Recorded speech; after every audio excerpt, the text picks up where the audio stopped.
Okay, in this video I wanted to finish up section 2.8 and we're talking about just a little bit more with the derivative I had talked about higher order derivatives in the last video, like a second derivative, third derivative, things like that. Okay, and then we did one curve sketching problem here in the book. So I just want to do some more problems in the book here at the moment, and then we'll look at something else.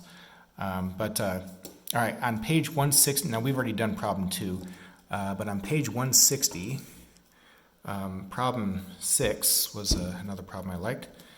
Okay, and in problems 4 through 11, we're going to trace or copy the graph of the given function, assume that the axes have equal scales, and then we're going to basically just sketch the graph of f prime, right? So here's problem 6. We got like a bell curve, I've drawn that, and we're going to sketch the graph of the derivative. So remember, the derivative is describing the slope of the graph.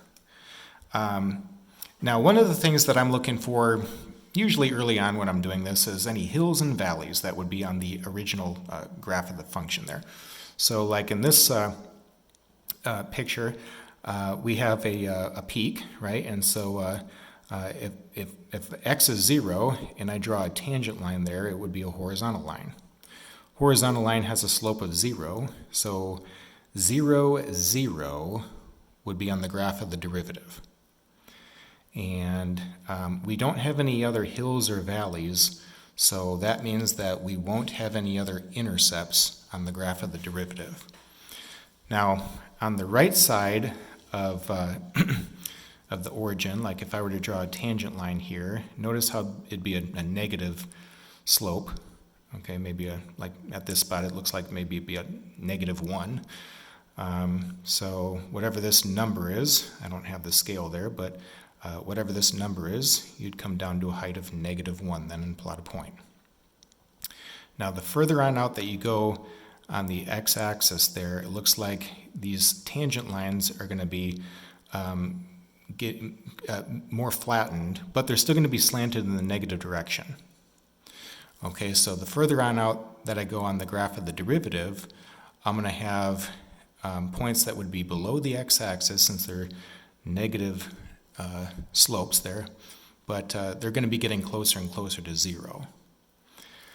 On the left side of the center, if I were to draw a tangent line right here, let's say, it looks like it would be, it's going to have a positive slope, and it looks like maybe at this spot it looks like it'd have a slope of 1. So at this number, I would come up to a height of 1, plot a point. Now the farther on out to the left that I go, when I draw a tangent line, it's still going to have a positive slope, but it's going to have a more flattened look, you know, the farther on out in the negative direction that I go there. So as I plot points on the graph of the derivative, they're going to be above the x-axis, but getting closer to the x-axis since these tangent lines, like I said, are going to be flattening out. And so this would be just a quick rough sketch of the graph of the derivative. Okay, how about problem 16? This is a good one because we'll be using it later actually. Make a careful sketch of the graph of f and sketch of the derivative. Okay, so problem 16, f of x equals sine x. So I've already drawn the graph of the sine curve, and I've used a scale that goes in an increment of pi over 2. On the y-axis, we're going from 1 to -1, right? I know the curve oscillates between 1 and -1 there. And so here's the graph of y equals sine x. Let's graph the derivative. So again, if I'm looking for hills and valleys, at pi over 2, there's a hill. So the slope of the tangent line would be 0, right? I'd have a horizontal line on the top of the hill there. Therefore, at pi over 2 on the graph of the derivative, I would have an intercept. Okay, here's a valley at 3 pi over 2. If I draw a tangent line there, it'd be a horizontal line. And so at 3 pi over 2 on the graph of the derivative, you're also going to have an intercept. Now, you're going to have infinitely many intercepts on the graph of the derivative, since there's going to be infinitely many hills and valleys on the graph of the sine curve, right? So I'm going to have another intercept right here at 5 pi over 2, another one at negative pi over 2, okay, etc. Now, how about what if we're at 0, 0 and we draw a tangent line? Okay, well, the line would be slanted in the positive direction, and it looks like it would maybe cross 1 right about this spot, this spot here. Now, pi over 2, by the way, is bigger than 1, so my axes aren't the same on either axis. Like here'd be 1, roughly, if I were to mark that. So if I go, if I draw this line and maybe it crosses right here, it looks like this would be the point 1, 1. Well, that would mean that 0, 1 would be on the graph of the derivative.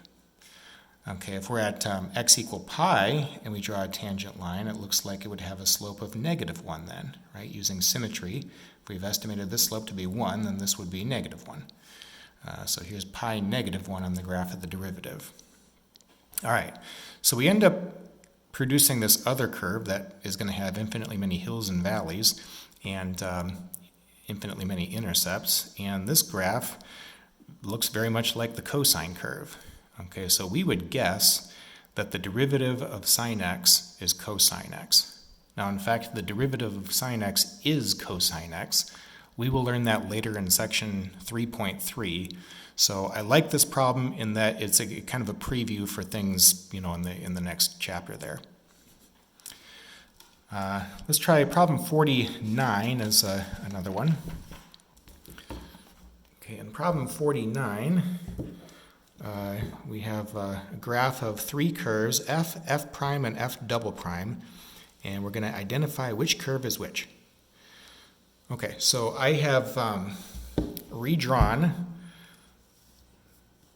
the graph there in problem 49, and so which curve is f, which curve is f prime, and which curve is f double prime. So how I would handle this problem is I would first begin looking for hills and valleys on one curve. So like here's I see a hill right at this spot.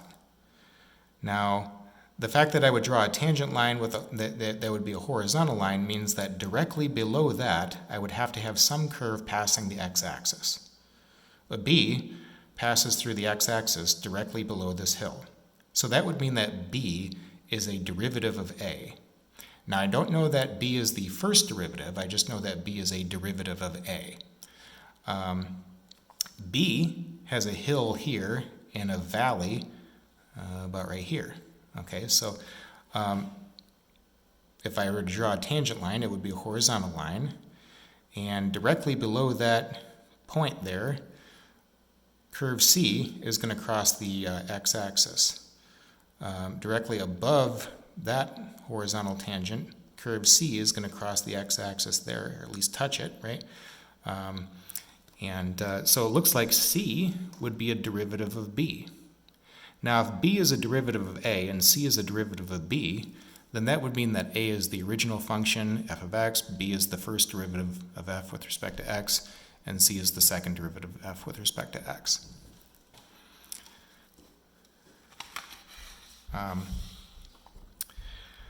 Let's let s of t be the position function of an object at time t. Remember, the velocity at time t is the first derivative of the position function at time t. Okay, or ds dt would be using Leibniz notation. That means these all three mean the same thing. The acceleration at time t, we're going to call a of t, and that would be if you differentiate v of t. The derivative of v of t would be the second derivative of the position function. Okay, or the second derivative of s with respect to t is how we'd write that down using Leibniz notation. The acceleration function is describing how the velocity function is changing. Is the velocity increasing or is it decreasing? Okay, well, the acceleration will tell us that. So let's take a look at problem 51 is a kind of a similar one here to what we just did in problem 49. And so get that one here. Problem 51, It says the figure shows the graphs of three functions. One is the position function of a car, one is the velocity of the car, and one is the acceleration. Identify each curve, just like we were doing on the previous problem there. Okay, so I have redrawn these curves, and we need to identify which is which, right? So, well, again, the first thing that I'm looking for is hills and valleys. So if I go to curve A, I see here's a hill. Now directly below that hill, maybe C crosses the axis there, I'm not sure. But there's a valley here at A, and right above that point, there's no curve crossing the axis. Now what that means is that A has to be the second derivative. Okay, or A would be the acceleration function. Now, how about, let's take a look at curve C next. Well, here's a hill on curve C. So right below that hill, we have to have a curve passing the horizontal axis. B is going to cross the horizontal axis there. And so B would have to be a derivative of C. Now, if I go to B, here's a hill on B. Directly below that hill, A crosses the horizontal axis. So A has to be a derivative of B. All right, so A is a derivative of B, and B is a derivative of C. A, we've already said, is the second derivative. So that means that the position function is C, the velocity function is B, and the acceleration function is A. All right. The next thing I want to talk about is just the topic of what it means to be differentiable. So the derivative is a formula, right, involving a limit calculation there, and sometimes limits don't exist. So we say that a function is differentiable if the derivative of that function at A exists. Okay. Let's take a look at this example. Where is the absolute value function differentiable? So the absolute value function is a V-shaped graph. Okay, now when I look at this graph, the only interesting spot really is this point here where we take a sharp turn. Now we're continuous at that point. Are we differentiable at that point? Well, that's another question.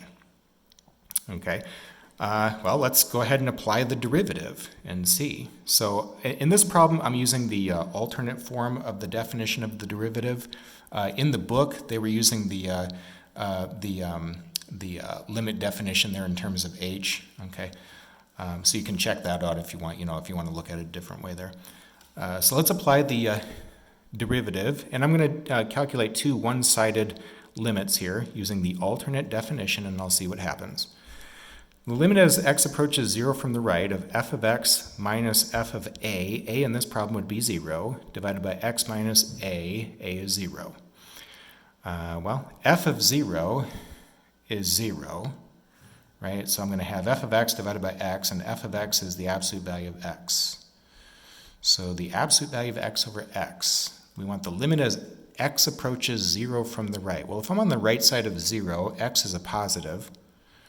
And so the absolute value of x is, going to be a positive. You got a positive divided by itself. That's always going to be 1. The limit of a constant is always the constant, so the value of this limit here would be 1. Okay, now how about on the other side? The limit as x approaches 0 from the left of f of x minus f of 0 over x minus 0. Well, that'd be the limit as x approaches 0 from the left of the absolute value of x over x. And now if I'm on the left side of 0, x is a negative, right? Now anything coming out of the absolute value bars is positive, but x is a negative. So I've got a positive divided by a negative, which those numbers are just opposites, and so you get negative 1 every time. Limit of a constant is always the constant, so you get negative 1 here.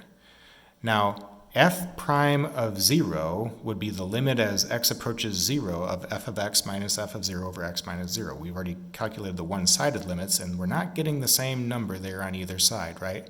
So this limit does not exist. Therefore, f is not differentiable at 0, 0. Okay? Its graph does not have a tangent line at 0, 0. Okay? Here's another example. Where's the function f of x equal x to the 1/3 differentiable? So I've drawn the graph there of the cubed root function, and I'm going to have us investigate what's happening at the point 0, 0. Looks like if I were to draw a tangent line, maybe it's going to be a vertical line. Okay, so let's investigate that further.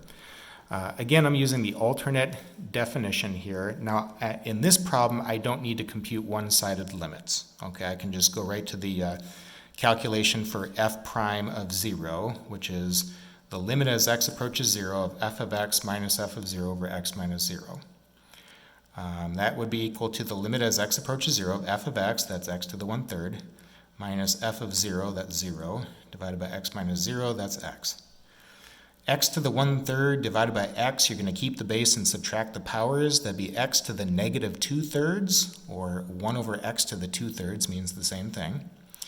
And I've drawn a graph of y equal 1 over x to the 2/3. Of course, 0 is not in the domain, right?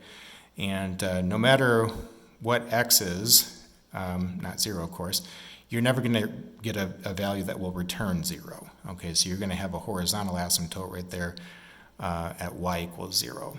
So I got these two asymptotes. The curve is going to be approaching the vertical asymptote there on either side, heading upward. And the limit as x approaches 0 of 1 over x to the 2/3, that would be infinity, right? If I'm getting closer and closer to 0 on either side, the y values are growing without a bound. On either side, we get infinity. Okay, now f prime of 0 is the slope of the graph at 0. We're saying that's infinity? What does that mean? Okay, well, infinity is not a number, right? We have something that was not a definitive number, or we have an undefined slope. Well, that makes total sense, right? Because I mentioned early on here that it looks like the tangent line would be a vertical line. In fact, it is. Okay, the tangent line is a vertical line. We see that from this slope not being a definitive number. Okay, it's an undefined slope. The tangent line is a vertical line at x equals 0, so f is not differentiable at x equals 0. Okay, you only say that you're differentiable if the limit exists, meaning if you get a particular number, okay, then you're differentiable at that spot. If you get infinity or negative infinity or does not exist, or something like that, like those are not numbers. Okay, now in general, a function is not differentiable at a point where on which the graph has a sharp turn, like we see here, or if there's a vertical tangent, like we see here, or if there's a discontinuity. I think that this one would be obvious. If I have a hole in the graph or a vertical asymptote or something like that, like obviously I'm not going to be differentiable at that spot since x wasn't even in the domain, right? The last thing in this section is a theorem. Okay, it says if f is differentiable at a, then f is continuous at a. Now you got to be careful about how you read that. Some students want to flip these two sides and still have it be true. You can't do that. You can't go the other way, as we've already seen here. You can't say if f is continuous at a, then f is differentiable at a. That is not true. This function is continuous at 0. It is not differentiable at 0, though. We've already said that. This function here is continuous everywhere. So it's continuous at 0. It is not differentiable at 0. Okay, so be careful how you read this theorem. If f is differentiable at a, f is continuous at a, not the other way around though. Let's look at a proof of this. So what do we have to show? We have to show that f is continuous at a. What does that mean? It means that the limit as x approaches a of f of x is equal to f of a. That's what I got to get to.